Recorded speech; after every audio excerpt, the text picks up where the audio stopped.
Welcome back to our YouTube channel. I hope you all are doing well. हमने आपको पहले जो हमारी प्रीवियस वीडियो थी उसमें बताया था डिज़ाइन के बारे में कि हम अपना जो पेज है उसे कैसे डिज़ाइन कर सकते हैं ताकि वो जो हमारा डॉक्यूमेंट है वो बहुत ज़्यादा अट्रैक्टिव लगे। ठीक है, अब हम आपको बताएंगे लेआउट टैब के बारे में। ठीक है, जिसमें 3 सिलेक्शन या बोल सकते कमांड ग्रुप्स दिए गए हैं, जिसमें सेटअप, पेज सेटअप है, पैराग्राफ है और अरेंज है। ठीक है, तो आइए देखते हैं कि ये जो हमारा लेआउट है टैब, जो इसकी कमांड्स है वो कैसे हम यूज़ कर सकते हैं अपने डॉक्यूमेंट में। ठीक है, तो सबसे पहले है पेज सेटअप। ठीक है, तो इसमें है मार्जिन्स। तो मार्जिन का जो यूज़ होता है वो होता है कि जो हमारा पेज है, ठीक है, हम उसमें कैसे मार्जिन दे सकते हैं। नैरो, ठीक है, नैरो मतलब जैसे भी हमारा पेज अभी दिख रहा है, नॉर्मल, नॉर्मल, नैरो। यहाँ देखिए कि जो इसके यहाँ से लेके यहाँ तक का जो साइज़ बोल सकते हैं हम, वो कितना मतलब स्पेसिंग कितनी कम हो गई है। ठीक है, वो है नैरो। नॉर्मल था जो हमारा पेज अभी है। ठीक है, नैरो से ये थोड़ा नैरो हो जाएगा, मॉडरेट से ये मिडल में आ जाएगा। ठीक है, यहाँ से बिल्कुल सेम इसकी मार्जिन्स हो गई है। वाइट में ये जैसे एक पोइम होती है ना, पोइम की तरह ये देखिए हमारा जो ये पेज है ये मार्जिन हो गया है। ठीक है, माई रोड से ये सिंपल हो जाएगा। ठीक है, ओके, उसके बाद है ये ऑफिस 2003 डिफ़ॉल्ट, ये भी मतलब पर ये कुछ बहुत चेंजेस ला रहा है। ठीक है, नॉर्मल में देखिए कैसा है, फिर नैरो में देखिए कैसा है, फिर मॉडरेट में देखिए कैसा है। ठीक है, और वाइट में देखिए कैसा है, बट हमें ये चाहिए नॉर्मल।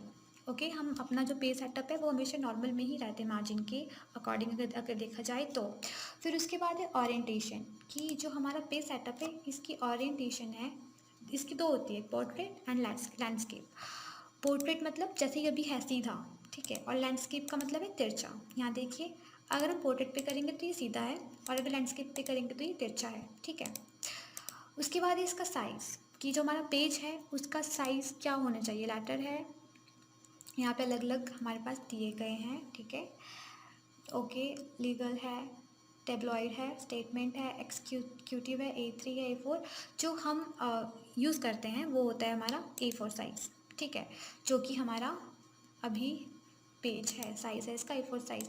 A5 में करेंगे तो यहाँ देखिए ये मतलब थोड़ा इसकी जो वेट है वो छोटी हो गई है, बट मतलब अलग अलग उसमें ही आ गया है, 2 पेज आ गए हैं। ठीक है, इसलिए हम इसको करेंगे A4 साइज़ में। फिर है कॉलम्स, कि जो हमारा ये जो टेक्स्ट इसमें लिखा है वो हमें 1 कॉलम में चाहिए, 2 कॉलम में चाहिए। यहाँ देखिए कि अगर ये जो हमारा ये जो टेक्स्टिंग इसमें की गई टेक्स्ट है, अगर ये ज़्यादा होता तो शायद ये यहाँ पे आ जाता, बट इतना भी इनफ है तो इसमें ये आ गया है। ठीक है, ओके, फिर इसमें दिए गए हैं थ्री कॉलम्स, इसमें भी 3, एक ही और एक यहाँ पे आएगा। ठीक है, अगर ये ज़्यादा बड़ा होता तो, बट अभी 2 में आ गया है। ठीक है, फिर उसके बाद है लेफ़्ट। यहाँ पे देखिए लेफ़्ट में ये थोड़ा कम दे रहा है और यहाँ पे ज़्यादा। इसका मतलब ये है कि अगर जैसे कभी हमारे पास ऐसे कोई डॉक्यूमेंट हो जिसमें हमें यहाँ पे सिर्फ जैसे हेडिंग्स देते हैं ना, यहाँ पे नाम दे दिया और यहाँ पे इसको मतलब एक लाइन में डिफ़ाइन कर दिया, तो हम उसके लिए इसका यूज़ कर सकते हैं। फिर राइट में यहाँ पे देखिए कि ये राइट में आ गया है। ठीक है, ओके, तो फिर उसके बाद है हमारे पास ब्रेकर्स। तो ब्रेकर्स का यूज़ होता है कि हमारा जो पेज है उसको ब्रेक करने के लिए। तो सबसे पहले हम जो हमारा कर्सर है वहाँ लेके जाएंगे जहाँ से हमें ब्रेक चाहिए, लाइक हमें थीम तक चाहिए, इसके बाद हमें ब्रेक चाहिए, तो हम यहाँ पे ब्रेक पे जाएंगे। तो यहाँ देखिए वो पेज ब्रेक होकर आ गया है। यहाँ देखिए थीम अलग पेज पे है, और ये जो save time in word with you buttons etcetera ये अलग उसमें आ गया है। ठीक है, तो ओके, तो ब्रेक का हो गया। फिर आ गया लाइन नंबर्स। ठीक है, इससे क्या होगा, जो हमारा जो नंबर जो लाइन्स हैं उनके नंबर्स आ गए हैं। ठीक है, यहाँ पे देखिए 1 2 3 4 5 जितनी लाइन्स है उतने नंबर इसमें आ गए हैं। ठीक है, रीस्टार्ट ईच पेज, ओके, इसमें ये इसके अलग अलग से ऑप्शन दिए गए हैं।